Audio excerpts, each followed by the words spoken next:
Good morning, everyone, and welcome. We want to say thank you again for having you here.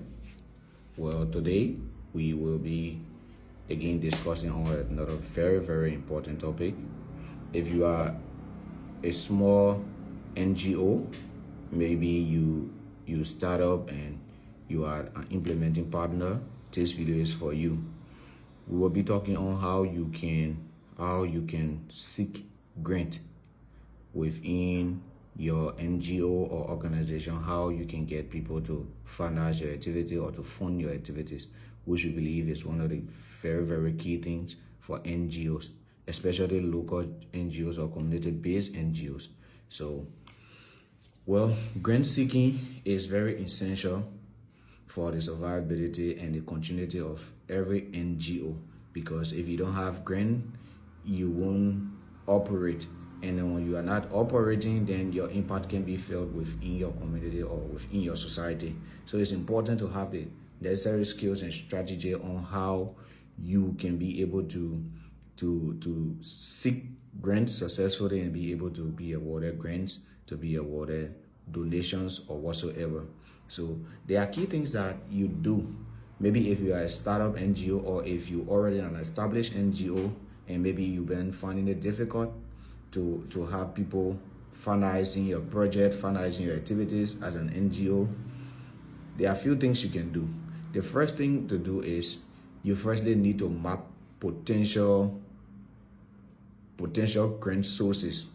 Like you sit and you map those areas or those entities or those international institutions that you think, based on your project, based on your activities, based on what you are involved with, that you can ask for grant and financial assistance or whatsoever to help carry out your operation. You map these institutions both locally and internationally.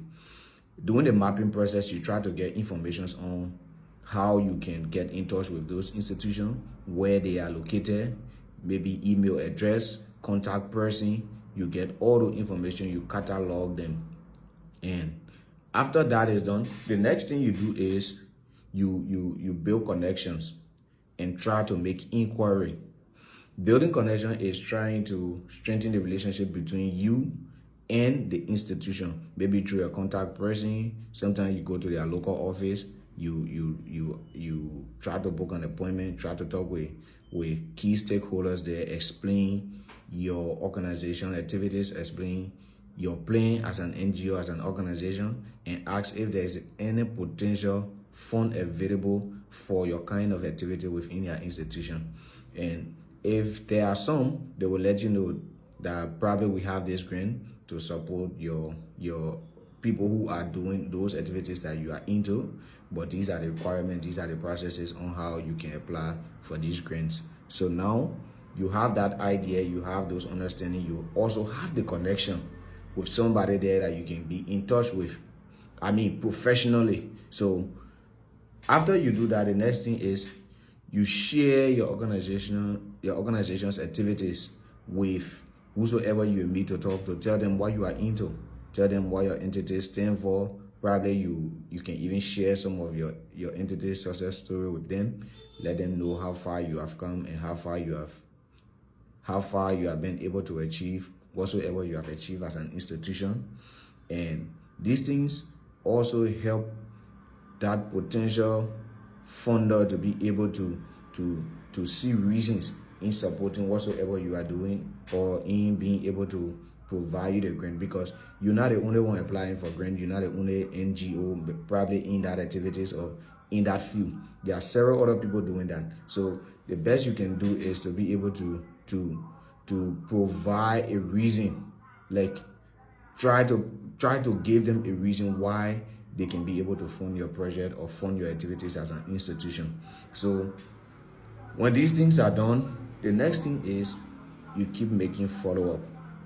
Probably you have already sent a proposal based on the available grant, and after sending the proposal, keep making contacts professionally, keep trying to follow up on any update from them, because sometimes you're not the only person that bigger NGO is dealing with or that bigger institution is dealing with. They got several other things running for them. They got several other operations they are into.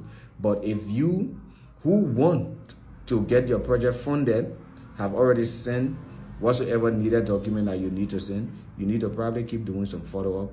And once there are updates, they will keep updating you, probably tell you how far your proposal have gone or what's left concerning your proposal. If there are other changes that you need to make, maybe they'll get you informed. You can do those necessary changes and send it back to them. So that is how you go about seeking grant from a bigger NGO or from a bigger institution. Looking at it from the point that you try to look for international and local NGOs. There are local people who might be able to fund your project based on the activities you are involved with, and there are also international NGOs who might be able to fund your project based on the activities you are involved with, or so on. So there are also things that you should never do doing your grant seeking as an institution, as a person. There are certain things you should never do. The most important thing that you should never do, save it from this video, is don't never change your organization operations or activities to something different only because you want to attract certain grant to your institution. Don't never do that. If you are into healthcare and there is no grant available for people in healthcare, you can wait till one is available. Do not change your activities into human right because there's a grant available for people who are into human right. Professionally, it does not work well. It does not sell the image of your institution. And sometimes if the grantor is somebody who is very, very, very, very straightforward, you will get to know that you don't have a priority and you don't have a specific thing that you want to do and be known for. So don't never change your operation. Don't never change your vision and your mission as an institution only because you want to attract certain grant. It means that the next time, if there's also another grant available for something else, you will go after it. While it is true that some NGO can be into 2, 3, 4 activities, fine. If it's fall within the range of the activities you are involved with, that's good.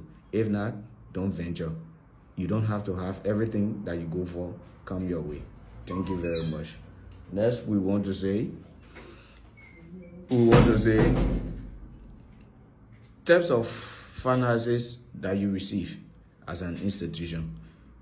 Maybe you are an NGO. Type of finances that you should be aware of that you will be able to receive from other bigger institutions through donation, through grants or whatsoever. They have some funds we call restricted funds.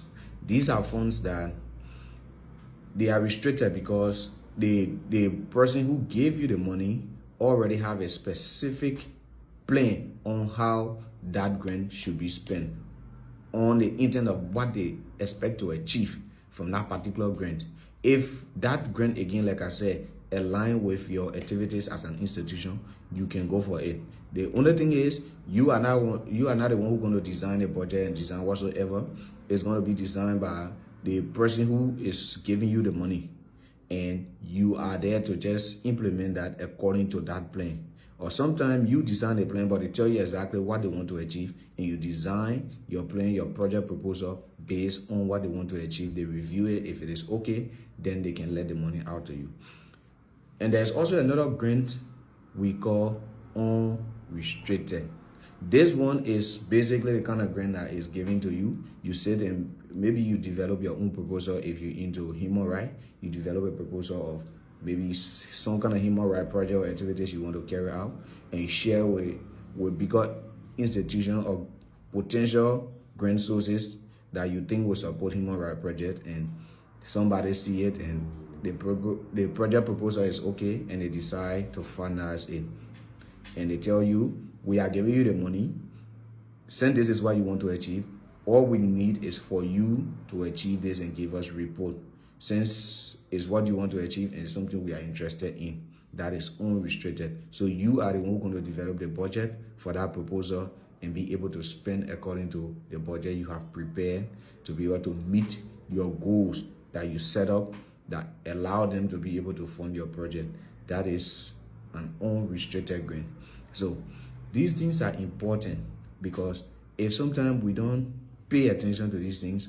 We find it difficult funding people, funding our projects, or funding our activities. We have to know where to go to seek funds or to seek grant as an institution based on what we are involved with and where not to go.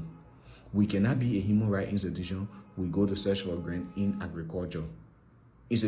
Bigger institutions or grantors that believe in agriculture, no, we're not going to easily get a support from there. We should go to like-minded institution, bigger institution, potential sources that we believe that will be able to fund us or fund our project.